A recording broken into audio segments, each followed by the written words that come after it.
I want you to do something simple. Go ahead, do it. Clap your hands once, just one clean clap. Now stop. Listen to the room afterward, that tiny hiss of echoes, the little aftersound, the air settling down again. Did you notice it? Here's the disturbing part. You can replay a video of that clap backward, and it looks plausible. Hands separate, hands come together, fine. But if you could somehow play the air backward, the sound waves would have to unspread, the heat in the room would have to unmix, and every microscopic jiggle of every molecule would have to conspire to put the energy neatly back into your muscles. And you already feel it, don't you? That doesn't make sense. Because deep down you have this assumption. The laws of physics are like a fair referee. They don't pick favorites. If a process is allowed forward in time, it should be allowed backward too. Newton's laws don't shout future. Maxwell's equations don't whisper past. Even quantum mechanics mostly runs perfectly fine in reverse. So why do you live in a universe where you can unwalk down a hallway but you can't unbreak a glass? Why can you remember yesterday but you can't remember tomorrow? Why does time feel like a one-way street? Here's the promise. By the end of this, you'll see why the forward flow of time may be less like a cosmic river and more like a bill the universe forces you to pay using entropy, information, and probability. And you're not alone in noticing it. In fact, the entire modern universe, stars, life, memories, depends on this one-way direction. If the arrow of time vanished, your story wouldn't just change. It wouldn't exist. Most people think time is a basic ingredient of reality, like space. You might think time is just there, flowing the way a river flows, past behind you, future ahead of you. Simple. But here's the thing. Physics doesn't treat time like that. When physicists write down the core laws, Newton's laws, electromagnetism, quantum rules, time is usually just a variable, like X or Y. You plug in now, and you get next. But if you flip the sign of time, replace T with T, the equations often still work. But here's the thing. Your life does not work that way. You can scramble eggs. You can't unscramble them. You can mix cream into coffee. You can't watch the cream politely climb back into its own corner. You can set a book on fire. You can't ask the smoke and ash to reassemble and jump back into the paper. So you've got a, wait, that doesn't make sense moment right at the heart of reality. Microscopic laws are mostly reversible. Macroscopic life is obviously irreversible. To handle that contradiction, physics introduces a key idea. Entropy, a measure of how many microscopic arrangements match what you see, often described as disorder. But it's really how many ways it could be arranged without you noticing. And the famous second law of thermodynamics says, in an isolated system, entropy tends to increase. Now, you might think the second law is like a strict police officer. Entropy must go up, always. But actually, it's more like statistics, like a casino, like shuffling a deck of cards. If you shuffle a brand new deck once, you haven't created randomness in some mystical sense. You've just jumped from one very special arrangement to one of an astronomically large number of messy arrangements. The number of possible deck orders is about 8x1067. That's a number so big that if you tried one shuffle per second, you'd still be shuffling long after the stars burned out. And that's the first big comparison, the one that's supposed to make you feel small. The universe doesn't need a force pushing time forward. It just needs overwhelmingly lopsided odds. Think about it. If there are vastly more messy states than neat states, then moving from neat to messy is the most likely thing in the world, not a law in the moral sense, a law in the good luck betting against it sense. Now, wait. If it's only statistics, does that mean entropy can sometimes go down? Yes. And that's not poetry. That's fact. In small systems, over short times, you can actually watch apparent second law violations. In a famous experiment, researchers tracked a tiny colloidal particle in an optical trap and demonstrated measurable fluctuations consistent with the fluctuation theorem, events where entropy production can temporarily go the wrong way on short scales. So the arrow of time is not a simple, rigid arrow. It's more like a crowd moving downhill. A few people may stumble upward for a step or two, but the crowd goes down. And the strange question becomes, why did the crowd start so high up the hill in the first place? Let me explain this the way I'd explain it to a bright 12-year-old. Imagine you've got a box divided into left and right halves, and you put all the gas molecules on the left side. That's a very special situation. There are lots of molecules, but you force them into an unusual arrangement. Now you remove the divider. What happens? happens. The gas spreads out to fill the whole box. Why? Did the molecules want to spread? No. They don't have desires. They just move and collide. But the key is this. There are unbelievably more ways for molecules to be spread out than all on the left. So even if the microscopic rules are reversible, the typical behavior is one way. Special states drift into generic states. That's entropy. Now here's a thought experiment. Suppose you filmed the gas spreading and then played the movie backward. You'd see the gas spontaneously gather itself into one half of the box. Is that forbidden by physics? Not exactly. The micro laws allow it. But the odds are insane. You could call it impossible. But that's just your human brain translating probability so tiny it will not happen in the age of the universe into an emotional word. So the arrow of time is largely a statement about probability. But wait, there's more to this story. Because if it's probability, then why don't you ever see the reverse? Why don't you ever watch smoke crawl back into a cigarette? Why is your everyday world so brutally one-directional? The answer is hidden in something you do constantly without noticing. You throw away information. You don't track every molecule. You don't record every collision. Your description of the world is always a simplified summary.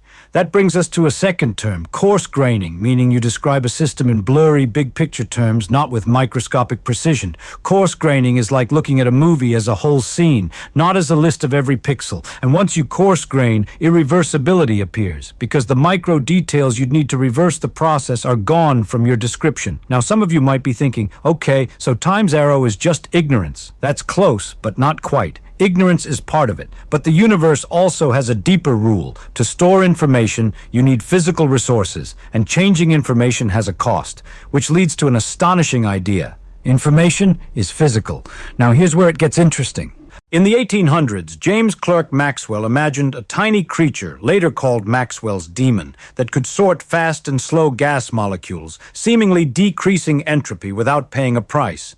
The demon opens a door for fast molecules one way, slow molecules the other way. Hot on one side, cold on the other, free energy from mere cleverness. For a while this looked like a crack in the second law, but the modern resolution is beautifully vicious. The demon has to measure and remember, and memory has a thermodynamic cost. Enter Landauer's principle. The idea that erasing one bit of information necessarily dissipates a minimum amount of heat, about kBTLN2, where T is temperature. The demon can be clever, but it can't get a free lunch when it has to reset its memory. And this is not just theory. In 2012, an experiment verified Landauer's principle, demonstrating the link between information erasure and heat dissipation. So you get a profound reversal. You might think entropy makes information messy. But actually handling information forces entropy to rise somewhere. But wait, there's more to this story. People often confuse two very different arrows. The thermodynamic arrow, entropy increases, the fundamental symmetry arrow, whether the laws themselves treat past and future differently. And here's the kicker. In particle physics, we do see genuine time asymmetry effects. The Bobar experiment reported evidence consistent with time reversal violation in B-meson behavior. Now, important pause, this does not automatically explain why coffee mixes or why you can't unage. Even physicists emphasize that time reversal violation in particle interactions is not the same as the everyday arrow of time, but it's still psychologically electric because it tells you the universe isn't perfectly indifferent. There are subtle preferences buried in the rules. Let me pause here. If microscopic physics is nearly reversible and yet macroscopic physics is strongly irreversible, then something has to bridge the gap. And the bridge is probability plus information plus initial conditions, which brings us to the biggest mystery of all. Why did the universe start in such a low entropy condition? Let me take you deeper. When cosmologists estimate the entropy budget of the observable universe, they get numbers that are not just big, they're humiliating. One estimate puts the entropy of the observable universe around 3.1 x 10^4 K. That's not a number you feel. That's a number you surrender to. And yet the early universe, especially when you include gravity, appears to have been in a remarkably low entropy state.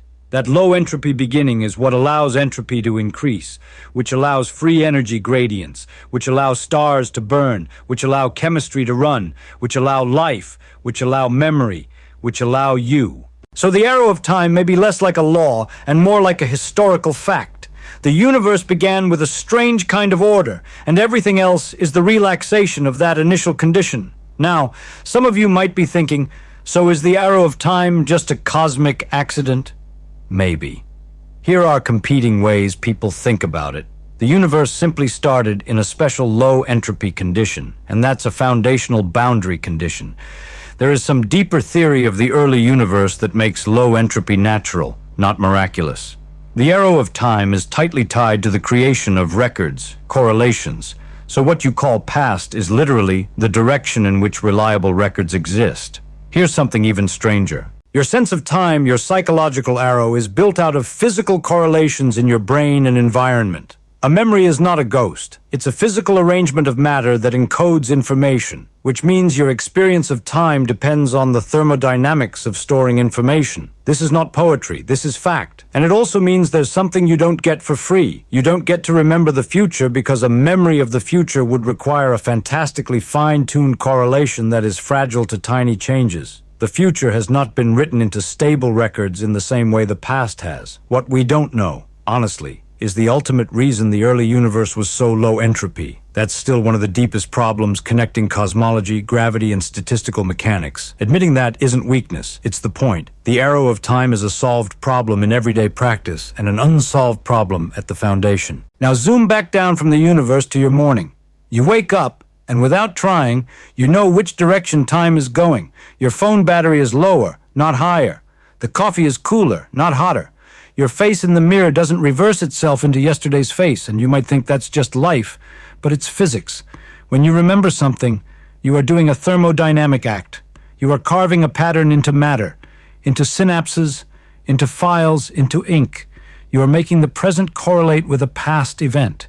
That correlation is a physical structure that costs energy to build and maintain. When you look at old photos, you're not looking at the past. You're looking at present-day molecules arranged in a way that strongly implies certain earlier events. And here's the unity moment. You are not separate from this. You are made of the same atoms obeying the same probabilities. The arrow of time is not something happening out there to the universe while you watch. It's happening in you as you update, forget, metabolize, and age. Let me give you a short poetic passage, because sometimes the truth needs rhythm. Time is the shape of change you can't hold still. It's the shadow cast by countless microscopic collisions. It's the quiet rule that turns now into was while you're busy living. Now think about it. If entropy didn't increase, what would meaning even be? Meaning requires contrast, before and after, difference and consequence. If everything were perfectly reversible, your actions would not leave reliable traces.